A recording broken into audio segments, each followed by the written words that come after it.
Hello ladies and gentlemen and movie lovers of all kind, and welcome to my very first new release review. For today's review, it's going to be Solo, a Star Wars story.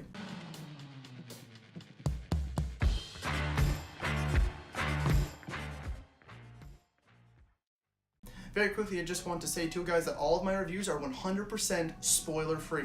To start, Solo, a Star Wars story, it was directed by Ron Howard and stars Alden Ehrenreich as the young Han Solo, Woody Harrelson, Emilia Clarke, and Donald Glover.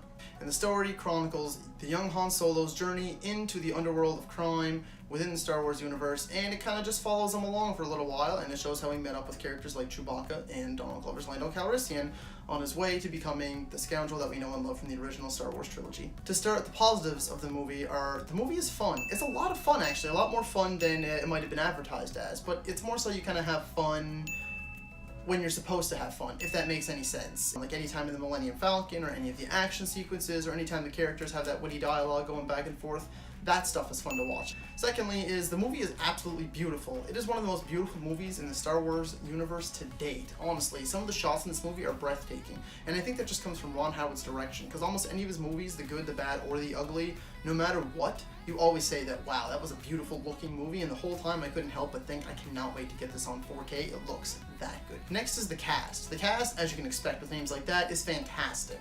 They all play their roles great. They make them from characters to real, believable people. And also, major props to Donald Glover, first portrayal of young Lando Calrissian. Him and Billy Dee Williams, guys, honestly are neck and neck. They both play this role to a T. They are perfect. They are Lando Calrissian. They are the young and the middle-aged, I guess, for the time. It could be old now. He is slick, he is suave, he is everything you wanted young Lando to be, and he absolutely kills it in this role. And I also can't leave talking about the cast without mentioning Phoebe Waller-Bridge's L337 droid. She does awesome in this. She's absolutely hilarious, and she's one of my favorite characters in the movie for sure. She reminds me of K2SO from Rogue One, and I love that droid too. So the two of these guys are, they're two peas in a pod. And lastly, for the positives, sadly I know it's a short list, but it is the action. The action sequences in this movie are great. They're well choreographed, there's no shaky cam, they are awesome, you can see them from beginning to end, and they're just an absolute blast to watch. Now whether it is the blaster fights, the hand-to-hand stuff, or actually there are some bigger action sequences in this movie,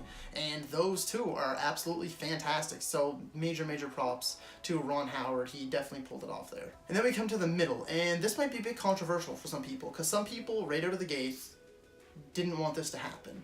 And some people now were kind of on the fence. They either loved it or they hated it. And for me, it was somewhere in the middle, and that is Alden Ehrenreich's performance as a young Han Solo. I didn't think he was bad. I didn't even think he was just okay. I thought he was good. He was pretty good. He wasn't great by any means, he didn't kill it like Donald Glover did, but he definitely made it his own. He starts off as this kind of coward, but he still has his wisecracking, and he's just kind of making his way, and you don't really get the full-on fearless scoundrel that we love till towards the end of the movie, and even then he hasn't fully transitioned, but you start to get lines reminiscent of the actual Han Solo that we know and love, things like "Don't get too cocky, kid," and "Never tell me the odds." He really does make it his own, and it's not just a Harrison Ford impression, so he did a good job, you know, and I would really like to see him take it on again, and maybe make it more so of his own. And now on to the negatives, because almost every movie has them, and this one has some really big glaring ones, sadly. To start, the movie is really slow at times. I was just like, okay, this movie has to be over now. This has definitely been over 2 hours. It just, like, some of them took forever.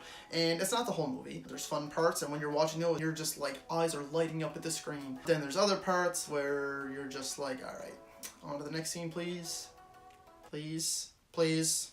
And it doesn't happen. It just drags and drags at some points, and I was like, come on. And that is really painful to watch at times, especially for a Star Wars movie, where you just want to see things keep going. So pacing, a major issue in this movie. And another one is it's way too long. I know 2 hours and 15 minutes doesn't seem that long, but with the slow points in this movie, it feels that long. So they could have had one or two choices there. Either cut the movie back by about half an hour, make it an hour 45, and you would have had a really fun space heist adventure, or put enough content in the movie to fill out the time, and they definitely could have done that better. The last for the negatives, but this is a huge one for me, is the total lack of a villain. Paul Bettany is the villain in this sense, and this sort of Captain Phasma looking character over here, kind of a villain, not really. Paul Bettany's character, I really liked him actually when he was on screen. He really works as this mob boss. He's, you know, he's slick, he has his one-liners, he's cool, he's drinking all the time, but when people mess up or a job doesn't get done, he will not hesitate. When a second hits, he will kill you before you can even blink.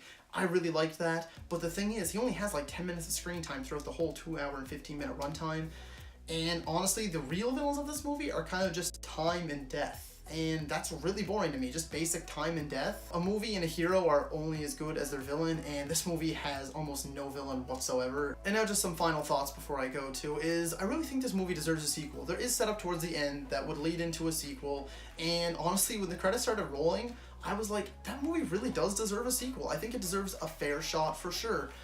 Sadly, right now, Disney looks like it's losing up to $50 million on the movie, so I highly doubt we will get one. But I honestly feel like this cast and crew, if they brought them all back, they could take all this criticism, use it as constructive criticism, and build a really good sequel. That could be a really awesome young Han Solo movie. The movie is a lot better than people are saying it is. I know a lot of people are not seeing it because maybe they just don't want to see another young Han Solo. They think we don't need the movie. The low box office numbers are deterring them from it, or the kind of lukewarm scores from everybody, whether it's users or critics. But I promise you guys, this movie is actually a lot of fun, and it's definitely worth seeing. If you are a fan of the Star Wars movies, I really feel like you should check this out and give the movie the money that it deserves, because I think they can make a much better movie with a sequel. It's not to say this one isn't good, but it could have been a lot better, and I feel like we can get that if you go see this movie. To summarize, the positives, the movie is a lot of fun, it is beautiful to look at, the cast is fantastic, and the action is awesome. For those things alone, I definitely think it's worth checking out. The middle ground is Alden Ehrenreich's performance as young Han Solo. He starts off kind of wimpy, he really does make the whole role his own, and you start to see that feudal scoundrel that we know and love towards the end. He doesn't absolutely kill it,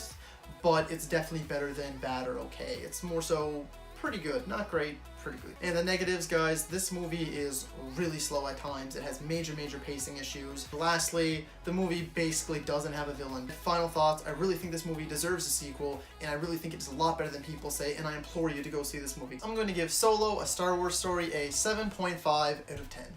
So if you like this video, guys, be sure to like, subscribe, and comment. Let me know if you saw Solo, A Star Wars Story, why or why not. And as always, guys, thank you so much for watching, and that's a wrap.